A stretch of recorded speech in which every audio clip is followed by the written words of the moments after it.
नमस्कार विद्यार्थी मित्रांनो, तुमच्या सगळ्यांचं स्वागत आहे रॉकस्टार विराट पवार या आपल्या यूट्यूब चॅनलवर।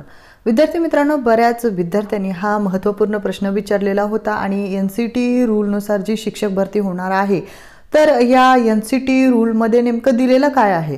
तर विद्यार्थी मित्रांनो, या एनसीटी रूलनुसार रूल आपण एक घेतलेला आहे, ज्यामुळे आपल्याला #1 याला आपण नंबर दिलेला आहे आणि आपल्याला जसे जसे ह्या एनसीटी संदर्भातील अजून काही रूल्स प्राप्त होतील आणि त्या अनुषंगाने म्हणजे येत्या शिक्षक भरतीमध्ये काही फरक होऊ शकतो का, तर ते जर महत्त्वपूर्ण रूल असतील आणि त्या अनुषंगाने भरतीमध्ये फरक होणारा असेल, म्हणजे जे रूल जास्त इफेक्टिव्ह ठरतील या भरती प्रक्रियेमध्ये, जे ऑलरेडी पूर्वीपासून चालू आहेत, म्हणजे डीएड हा प्राथमिकसाठी पात्र आहे किंवा मग तुम्ही असे साधे जे प्रश्न असतात त्या संदर्भातला आपण छोटे छोटे नोट्स म्हणजे छोटे छोटे नियमावर व्हिडिओ नाही बनवणार, परंतु जे रूल असे महत्त्वाचे आहेत किंवा नवीनच चेंजेस झालेले आहेत किंवा यामध्ये तुमच्या 20 शाळा पसंती क्रमामध्ये अत्यंत उपयुक्त अशी भूमिका बजावणारे जे नियम आहेत त्या अनुषंगाने आपण त्याचं संशोधन करून पहिले विश्लेषण करून त्या अनुषंगाने व्हिडिओ हे अपलोड करणार आहोत। त्यामुळे अधिकाधिक विद्यार्थी मित्रांनी आपल्या चॅनलला सबस्क्राइब करून ठेवा, कारण ते जर रूल तुम्हाला तितकेच उपयुक्त ठरत असतील तर त्या रूलचा एकदा तुम्ही फॉलोअप घ्या की नेमका तो रूल तुम्हाला लागू पडतो का, आणि जर पडत असेल तर त्या अनुषंगाने तुम्हाला तुमचा 20 शाळा पसंतीक्रम हा निवडताना अत्यंत उपयोग होईल। तर विद्यार्थी मित्रांनो, आपण आता ह्या व्हिडिओमध्ये एनसीटी रूलचा एक अत्यंत महत्त्वपूर्ण असा रूल घेतलेला आहे, ज्यामध्ये बीएड स्टुडंट हे प्रायमरी पोस्टसाठी एलिजिबल आहेत का, म्हणजे प्रायमरी शिक्षक बनण्यासाठी बीएड ज्यांचं झालेलं आहे डिग्री आणि ग्रॅज्युएशन, तर त्यांना हे या पदाकरिता पात्र ठरतात का, आणि जर ठरले तर त्यासाठी त्यांना आवश्यक कोणत्या गोष्टी कराव्या लागतात किंवा आवश्यक शैक्षणिक कागदपत्र कसे लागतील याविषयीची संबंध माहिती आपण या व्हिडिओमध्ये घेणार आहोत। त्यामुळे जर तुम्ही अजून आपल्या चॅनलला सबस्क्राइब केलं नसेल तर लवकरात लवकर सबस्क्राइब करून घ्या, कारण असेच अत्यंत महत्त्वपूर्ण इन्फॉर्मेटिव्ह व्हिडिओ ज्याला काही ना काही बेसपूर्ण आणि माहितीपूर्ण असतात त्याला आपण तेच व्हिडिओ आपल्या चॅनलवर शेअर करीत असतो।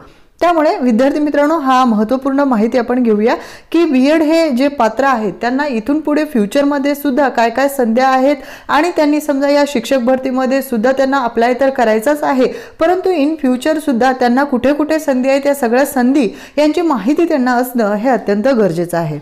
चला तर मग सुरुवातीला आपण माहिती घेऊया। पहा, एनसीटी रूल्सनुसार जो टीचर रिक्रुटमेंटसाठी असतो त्यानुसार जो रिवाइज्ड रूल आहे, म्हणजे नवीन रूल चेंज होऊन आलेला आहे आणि याचा संदर्भ जो घेतलेला आहे आपण, म्हणजे बरेच विद्यार्थी विचारतात की मॅडम तुम्ही हे म्हटलेलं आहे परंतु याचा पुरावा काय वगैरे, म्हणजे आपल्याला जेव्हा आपण एखादी माहिती घेतोय तर त्याचा काही ना काही GR असायला हवा किंवा काही ना काही तुम्हाला त्याचा एक संदर्भ असायला हवा, जेणेकरून त्याचा आपण विश्लेषण करीत आहोत असा।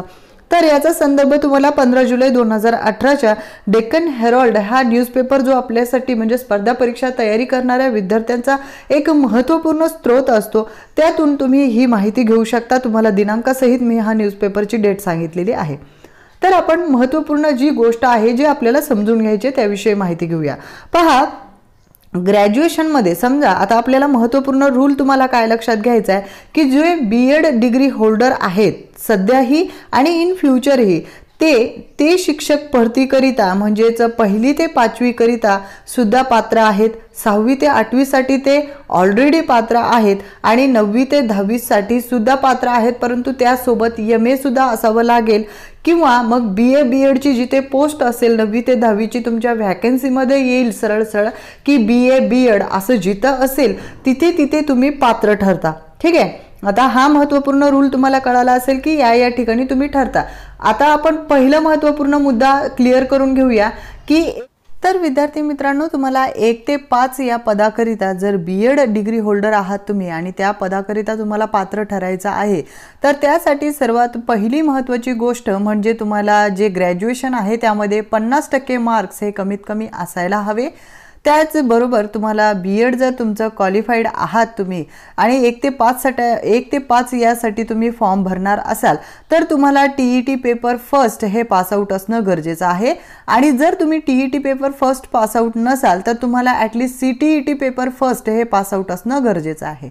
आणि CTET पेपर फर्स्ट हे जर तुम्ही पासआउट असाल तर पूर्ण केंद्रामधील कुठल्याही शिक्षक भरती संबंधीच्या ज्या शाळा आहेत त्यामध्ये तुम्ही अप्लाय करू शकता। आणि जर तुम्ही TET पात्र असाल म्हणजेच महाराष्ट्र शासनाची MS TET पात्र असाल तर फक्त महाराष्ट्र शासनाच्या द्वारे ज्या महाराष्ट्रामधील शाळा आहेत त्यामध्येच तुम्ही पात्र ठरता। ठीक आहे, तर आता जर तुमची निवड झाली तर काय, जर तुम्ही B.Ed डिग्री वरून प्राथमिक पदाकरिता म्हणजे 1 ते 5 पदाकरिता निवड झाले तर पुढे काय होईल याविषयी माहिती घेऊया। जर तुम्ही 1 ते 5 या पदाकरिता नियुक्त झाले आणि तुम्हाला जॉइनिंग द्यायची म्हटली तर त्यांनी जॉइनिंग देणार, परंतु दिलेल्या जॉइनिंगच्या 2 वर्षाच्या आतमध्ये तुम्हाला 6 महिन्याचा ब्रिज कोर्स पूर्ण करावा लागेल, ज्यामध्ये तुम्हाला D.Ed रिलेटेड सर्व गोष्टी म्हणजेच लहान मुलांचे शैक्षणिक मानसशास्त्र, त्यांचा कशा पद्धतीने तुम्ही संगोपन करणार याविषयीच्या सर्व माहिती, मूल्यमापन कसे करणार हे सगळं अभ्यासक्रम तुमचा करून घेणार। ठीक आहे, तर हे झालं महत्त्वपूर्ण म्हणजे प्राथमिक शिक्षक म्हणून तुम्ही B.Ed वाले सुद्धा पात्र ठरू शकता। त्यानंतर 6वी ते 8वी साठी तुम्हाला TET पेपर सेकंड हे पास आउट असणं गरजेचं आहे। TET paper second pass out असाल किंवा CTET paper second pass out असाल तर तुम्ही पात्र ठरता। तिथे मात्र तुम्हाला परत कुठलाही कोर्स करायची गरज नाहीये, तुमच्या मार्क्सवरून म्हणजे टेट मार्क्सवरून तुमचं जॉइनिंग हे होऊ शकतं।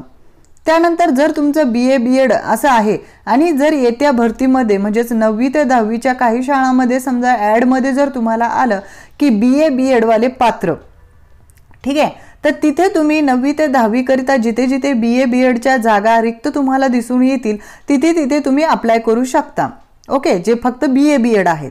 आणि जर कोणी मग BSc B.Ed B.Com असं ते सगळेच आले, ग्रॅज्युएशन म्हटल्यावर BS म्हणजे BS फक्त नाही, BA BSc आणि B.Com हे तिन्ही आले।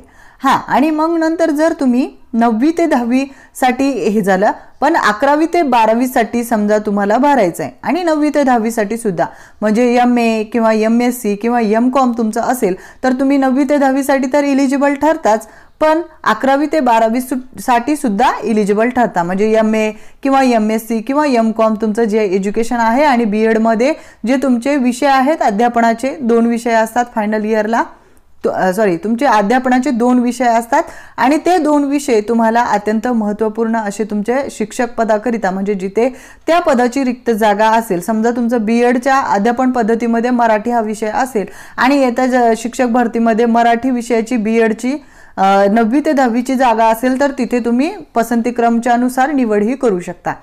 थोडक्यात विद्यार्थी मित्रांनो, आता मला तुम्हाला ज्या BA B.Ed किंवा MA B.Ed MSc B.Ed किंवा तुमचं मग नुसतं प्लेन B.Ed आहे आणि तुम्ही TET paper first pass out आहात किंवा नाही हे तुम्हाला कन्फर्म करून घ्यायचं आहे। CTET पास आउट आहात का हे सुद्धा कन्फर्म करून घ्या।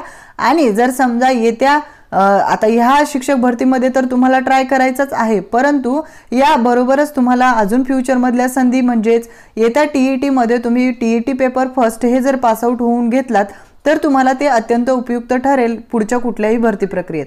किंवा मग जर CTETच्या जागा जर निघाल्या, CTET पेपर्स निघाले तर तिथे तुम्ही CTET पेपर फर्स्ट जर क्लॅरिफाय करून घेतला तर तुम्हाला ते ओव्हरऑल पूर्ण केंद्रामध्ये उपयोगात येईल। तर अशा प्रकारे अत्यंत महत्त्वपूर्ण असे B.Ed कॅन्डिडेटसाठी आपण सर्व माहिती घेतली। आता यामध्ये काही कॅन्डिडेटचं म्हणजे हे आहे की GR आहे की B.Ed TET पेपर सेकंड हा TET पेपर फर्स्ट साठी सुद्धा पात्र ठरतो। तर विद्यार्थी मित्रांनो, यामध्ये कन्फ्युजन करून घेऊ नका। TET पेपर सेकंड हा 6 ते 8 साठी आहे, TET पेपर फर्स्ट हा 1 ते 5 साठी आहे।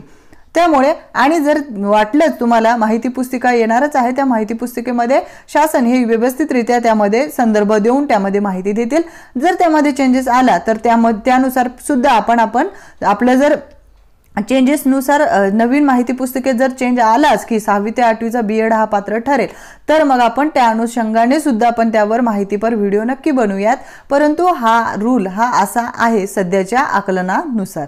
आणि तुमचे इतर काही अडचणी असतील तर त्या कमेंटमध्ये नक्की नोंदवा, त्या सुद्धा सोडवण्याचा आपण नक्की प्रयत्न करूयात। धन्यवाद।